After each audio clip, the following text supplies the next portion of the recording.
Hi, crafty friends. Y'all, when I'm out thrifting or in antique stores, I'm always looking for small little dishes. I found these two little clear ones and then also the little piece of china. They're always just like mismatch and they're super inexpensive to make them into candles. So I grabbed some of the candles from the Dollar Tree and we're just gonna melt these down, and I'm actually gonna reuse the wicks on these too. So I always just use a little bit of tape, and then I used a couple of toothpicks and hold onto the wick for as long as I can while it's starting to melt down.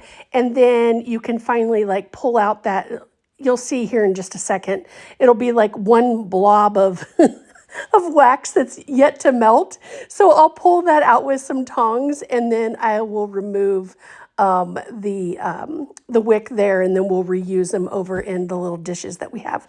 But I mean, heck, you just think, you can always find, even at garage sales, super cheap stuff that, you know, is mismatched or has been, you know, somebody broke a piece and they only have one left, that we could make so many different fun things. Now, I'm just using these Dollar Tree candles. You could use other candles.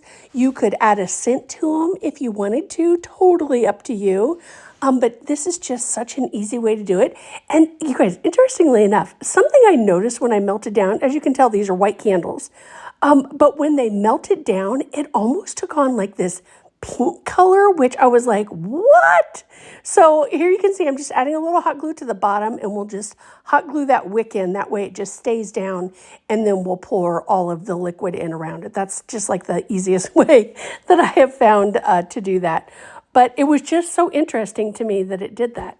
But here's where I said I just pull out that little part that takes forever to melt down, and then just pull the wick out, and then I just plop that back down in there and just let it keep boiling over the stove, and then it will just melt itself down. But I did push it down in there, and then I was like, oh boy, let's just let that do its own thing. So anyways, as you can see here, we're pouring the hot melted wax, so be super duper careful. But again, it just really took on this pink hue, which I thought was super interesting, seeing how it was white wax, but that's okay.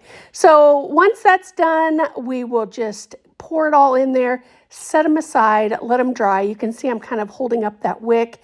And then the nice thing is, once the wax completely hardens again, all you have to do is just trim off that wick to the size that you want. So, I mean, really easy peasy. You could even save these containers and do something with those. But look how sweet these are. Oh my gosh.